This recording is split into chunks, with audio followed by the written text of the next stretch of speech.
At some juncture, in order to make this thing work, the McCorkle Road that accesses, goes by the school there or the community center and up to the hill will have to be declared by the county commission to be open to four-wheelers and things of that nature for them in order to legally move it. So at some point, we'll have to vote on that. If that's correct. And when you do that, Mayor, the Hatfield-McCoy rules will apply to that road, just like it Right. applies Yeah, to the trails. rangers will Correct. monitor that as well. Is that a lined road there? I mean, is it a not? Not definitely. Only the part, I think, comes from the corridor down to the intersection there. I think I in there, don't know for sure. Right. Leanne may know, one of the things that Yeah. has to be, yeah, we need to talk about is, don't want to put the on spot, but her dad owns property that he is interested pretty highly in putting cabins on. So when we look at this road, we need to consider that correct. as we look at it, to make sure that we can include that so they can have access for Right. cabins and not only help them, but help other people too, so. Right. And between now and our November 1st board meeting, it would be nice if the county commission would approve the trailhead site so we can adopt that at our November 1st board. The other thing is that we do need to, and I talked to Lawrence a little bit about it at the community center, that we will need to, at some point, probably can do that at the October 4th meeting, vote to work with Hatfield McCoy, making at least a classroom available and a facility available for Hatfield McCoy trailheads. They're willing to dedicate manpower and money to further develop and upgrade the parking lot. They will also, they're willing to spend money for inside modifications or whatever, as well as staffing. I mean, they're willing to spend money down there. Will they come and help us look at that road and say, here's the parts that needs to be and what needs to Yes. happen? You know, John Faculty and Jordan Cox will come meet with us anytime and look at it and say, this is the part you need to designate as part of the ATV truck. They'll be I there. think you might need to get Dennis over there, or the state road over there with you guys looking at that or anything. Do you think they would? No, they deal with the traffic engineering services out of Charleston. Okay. They have those people come out, because that's what he told me about the signage, you know, they can do the signage. See, I've already met and talked with them about that curve there. Supposedly, I was told there was a project to take part of that off, and I think they've surveyed it at some point. There's been stakes, they did survey. And I was told by Scott Eplin, the district manager, that, you know, they go down and look at that, but so far I haven't heard anything back from them. Mike, you got a comment? Yes, I received the plans yesterday that they are widening that road. I had to go in there and mark all our water lines and so on and so forth. So I actually have the blueprints. Good. Well, they assured me a couple months ago that there was a project underway, and I just haven't heard anything back on it. Lawrence? The bridge coming into the community center, the Mhm. little one-lane bridge, Mhm. actually, that road is one lane, can't hardly pass on it coming into the center, that little short distance. Are they going to maybe project to put a new bridge in? I don't think so. Widen it? No, that would not be That's that. what they've That would be congested solely up to the Department of Yeah, Highway. we raised that issue, but. Yeah, we've raised that issue, Okay. and that's up to them. But Hatfield McCoy doesn't see any problem of trailers coming in and out there right now. Eddie, you got a comment? Yes, I'm all for the Hatfield and McCoy Trail to come in here. Also, my concern is it going to still leave the community center open for the needy people? You know, Absolutely. it's wonderful Yeah, there. we told them the I other went, day. West Hamlin yesterday, I ran into a family that needed furniture and things, and I sent them there because that's the only place that I know of in the county that does that, and I just wonder, I'm not Yeah, concerned. it will not change anything that's being operated there now. They will just need a space to work out of to sell the permits and sell all their merchandising, and they'll hire 2 people. But as far as the other operations the community center does, it will in no way affect that. That'll all still be, as far as I know, Sharon, full speed ahead. Thank you. We'll see. Is there going to be any upgrades from the Route 3 entrance to Ivy Branch there at Woodville area? Yeah, but not, see, that road that comes, that blacktop road over there, everybody thinks is a state or county road, that's a private road. But it's been, Dr. Hill, Cliff Hill, Charles and I met with him, Boone County has purchased all that property, and he assured us that access is not a problem. As a matter of fact, he's talking about investing $1 million in cabins and campgrounds and whatever over on that.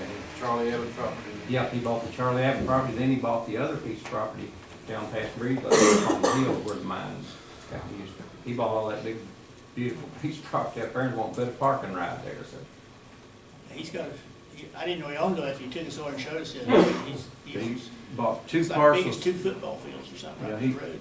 He bought two parcels there, the Adams and then that one, I think it's about maybe 140 or 50 total acres or something like that. That's, the doctor's got the zoo on Boulder Road. Yeah, Yeah, Cliff Hill. Cliff Hill. He and his brother, So they're big investors and they're, you know, they're chomping at the bit, wanting to get started building cabins right now. Anybody else? thank you first. Thank you.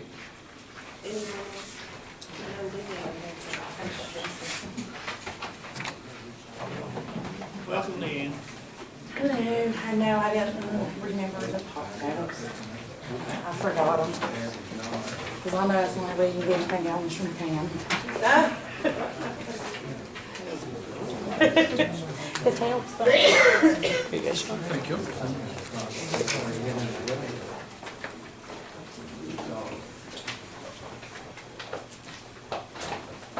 And of course, I've got my hand in a little bit of everything like always. I'm going to actually speak on behalf of Ariel. Ariel couldn't be here today because she has school, or she wanted to be here, but it wasn't running her perfect attendance. Ariel actually got accepted into the National Young Leaders State Conference. It's going to be in DC in April. She needs $500 just to hold her spot so that she can actually attend this conference. And there's a lot that she can learn from this. She really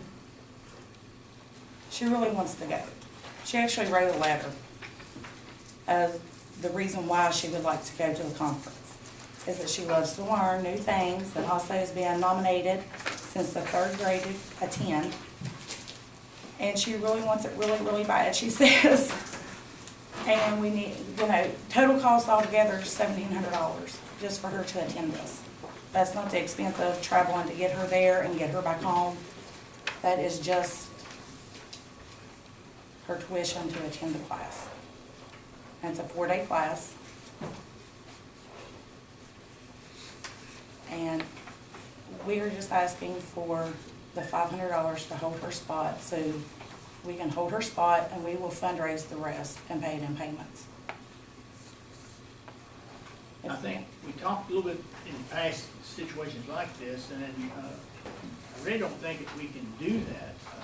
I asked Judy the other day when I seen the letter, to check into it a little bit, but, we actually, matter of fact, got a, I don't know what you call it, but almost a, I guess a finding, but a warning from the auditor a year ago, 2 years ago maybe, dealt with 2 years ago funding, but where we provided $250 to, help a handicapped person go to a national shooting contest for handicapped people.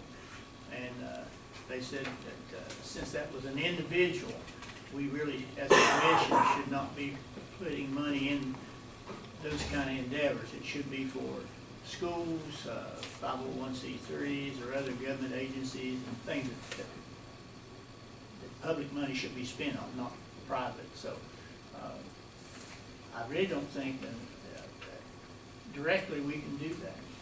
I actually have a 501c3 account that can be deposited For in. what purpose?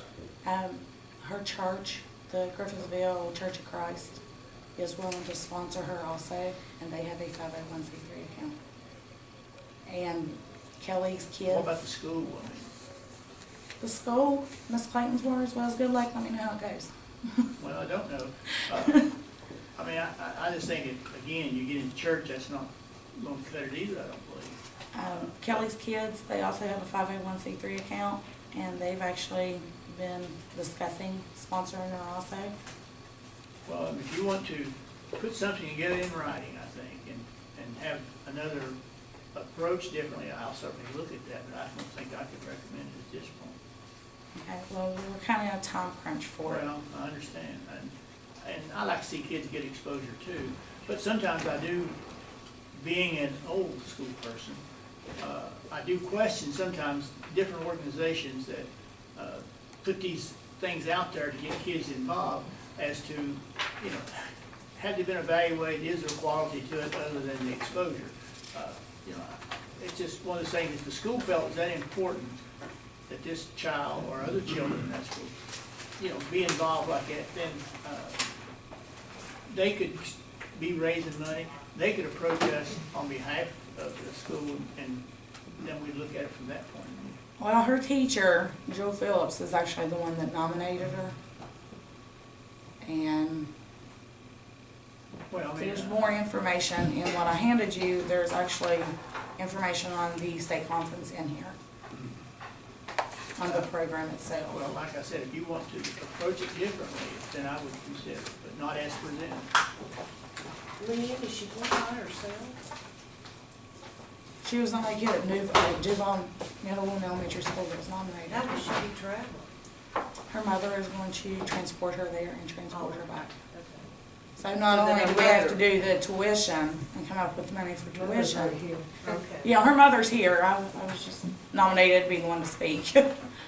I was afraid that you said she was traveling by herself, and it kind of concerned me, that, you know, she. No, I'll be No, her mother's gonna take her, and so, you know, we also have that expense of gas at $4 a gallon to get her there and back. Ain't no doubt, I mean, $1,700 not much money for a trip like that. I mean, when it comes to what it costs, Right. it's hard to come by from the other end. But, of course, it's up to really the commission. I just see it as, from where I see it, great question.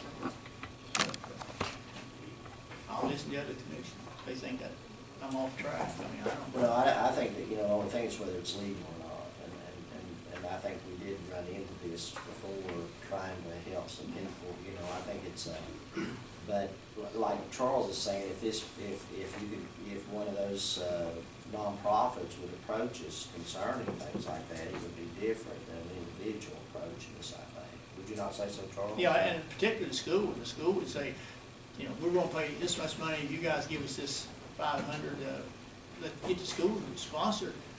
I don't think I'd have a problem. Well, I contacted the Board of Education yesterday, and they cannot help us. Well, and many kids maybe would come if the board had to get involved in it. Not saying they should or shouldn't, but I think it's a school level issue, I really do. Do you Or think you- one of your nonprofit organizations could come up with the $500 for that, and then get them to come back to the county commission and request from, you know, for some money? For like reimbursement? Well, not reimbursement now. You know, you said that the church was going to sponsor Lady Kelly's kids. Right. They could come up with the $500 and then get somebody to, you know, to approach the county commission. We can discuss it with them, I mean, it's the only thing I can do. Well, and, you know, it's one of those things, I don't like to sit here and have to give a judgment on, but that's, you know, you to be, you know, admired for trying to help and step up and do something for this young lady, and certainly I'm glad her mom's here to sponsor too. But I just don't think it would be one of those things that you can say, yeah, let's do that just because it needs to be done. But I think if I might be sitting here saying, yeah, we can do that, if the auditors hadn't said, no, the $250 you gave is improper, then if you come around and do it again, I don't want to do that. I don't think I should do that, really. I want to make her in trouble, but I really want her to go Well, I on this understand, trip. I understand. And I'll write her a check for $500. If I had it, I'll write it for $50 for sure. But I'd give you $50 a day because they got a $50 bill. I know that's all we got. We I'd give you actually that. have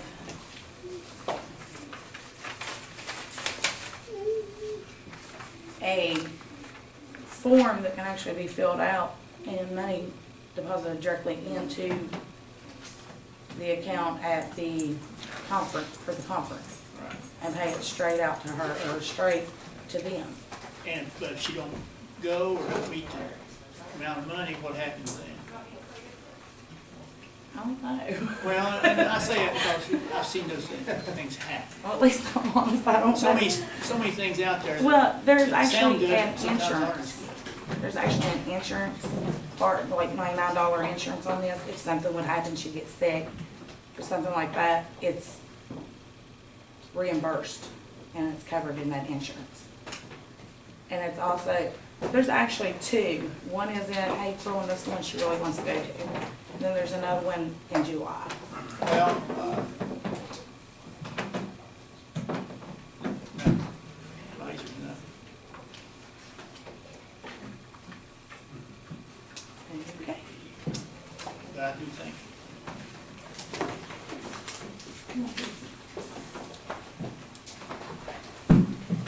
Anyone else in the audience? I just had a question, since we were talking about the ATVs and also came up with the Big Ugly neighborhood meeting on Monday. Big Ugly's having a big problem with ATVs on the roads down there and kids riding around, racing on the roads down there. And I wasn't sure what the rules were, if there are signs up, or signs should be put up in areas where maybe either near the Hatfield McCoy area or near known trail rides that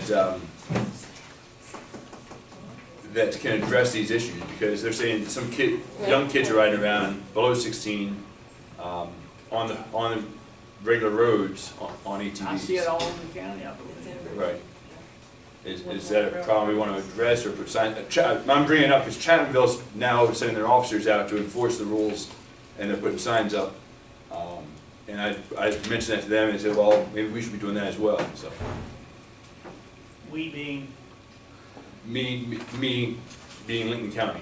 I thought you lived in Putnam County. I cover all. I just kidding. Well, I know Commissioner Banks here at one time, we had a lot of discussion about this, trying to figure out what could we do and how do you enforce it. And we had, and talked about the safety of it and those kind of things. But You see infants, 1 month old, on a four-wheeler, with nobody having a helmet on, zipping up and down the road, nighttime, daytime, it's unbelievable. Well, you know, and there are laws that I know. are already in place But that. there's no enforcement of it.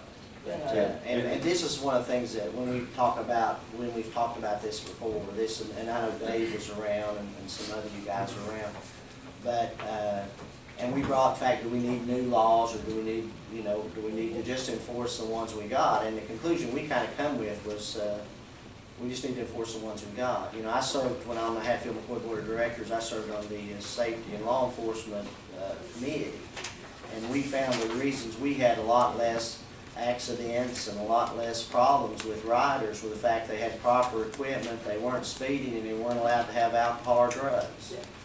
And those are things that are the same problems we have on the roads we got out in Harts and Big Ugly, wherever you look with these. And, you know, I see kids all the time, under 16, riding four-wheelers on the road, popping wheelies, going across Harts Bridge there on the Guyandotte River on a lined road, which are not supposed to be on anyway. And this is a problem, you know, and law enforcement has to address the problem. The problem is, one of the things we did when we talked about this was we got with the state road, the Department of Highways, and said, on these high travel areas for ATVs, we need you to make sure that the right-of-ways are cut so people can see around curves and things like that. And I think they have consciously tried to do a better job of that since we talked to them about it. Of course, there's been times I went and said, you missed, you know, the road from Ranger to Big Ugly for the last week, needs taken care of, and things of that nature.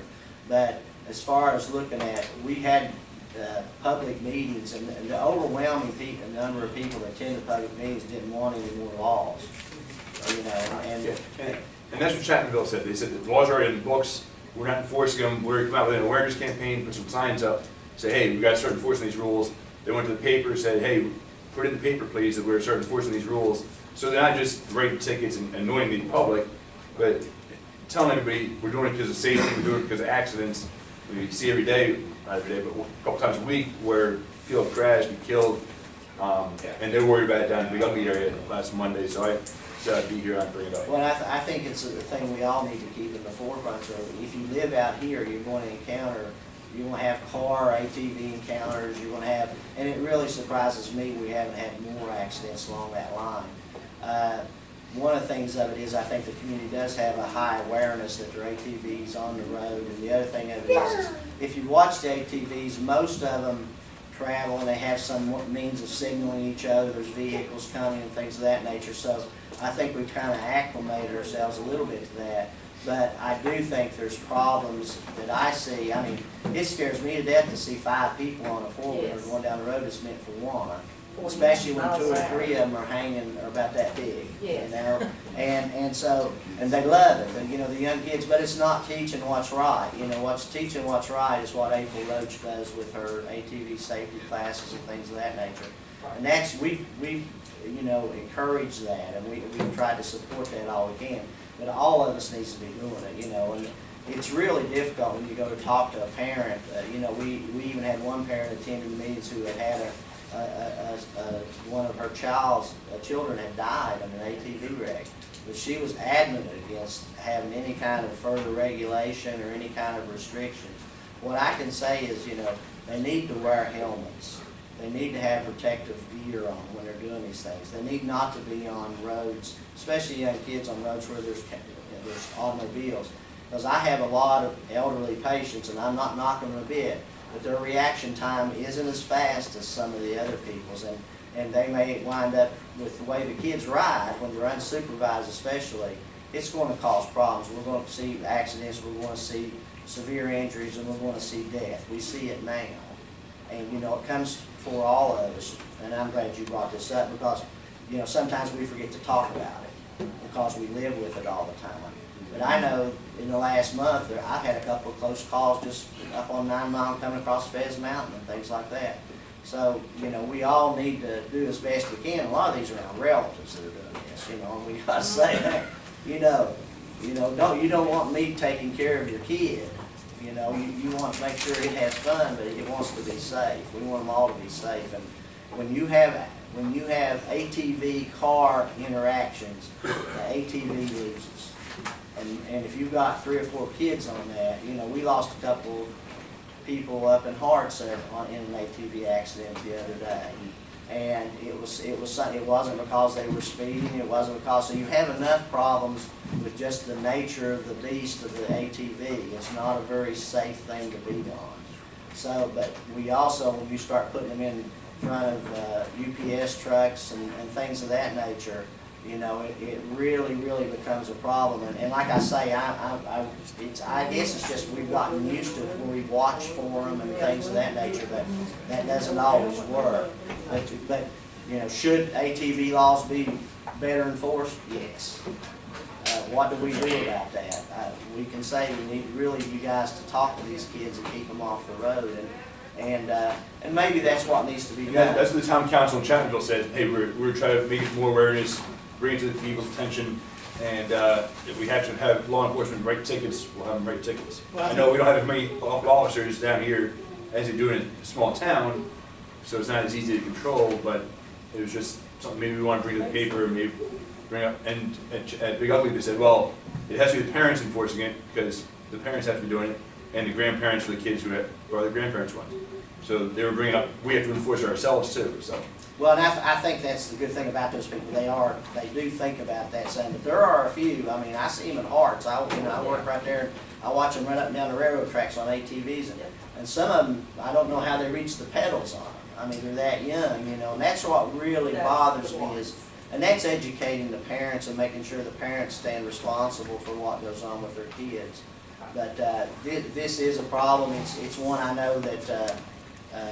We have dealt with for a long, long time here, and like I say, I hate that we've lost the people we've lost, but we've been very lucky in not having more mortality associated with ATV crashes here. All right, and you know, the educational part of it has to be the main component in addition to parents, but the education of the people who are out there doing the violating is what we need to do, and April has approached that pretty good, I think. I have to say that in the little town of Hamlin, they have took a lot of heat over by trying to enforce it, and they still don't do it completely, but they are attempting to keep them off, but now, not without getting punched a little. Right. But it is a thing, of course, that Commissioner Banks talks about these people, you know, they get older, their reflexes are, you know, not as fast. I worry about down on the highway with people like Judy on their motorcycles. They scare me. So when you get about 70, you know, your reflexes do slow down.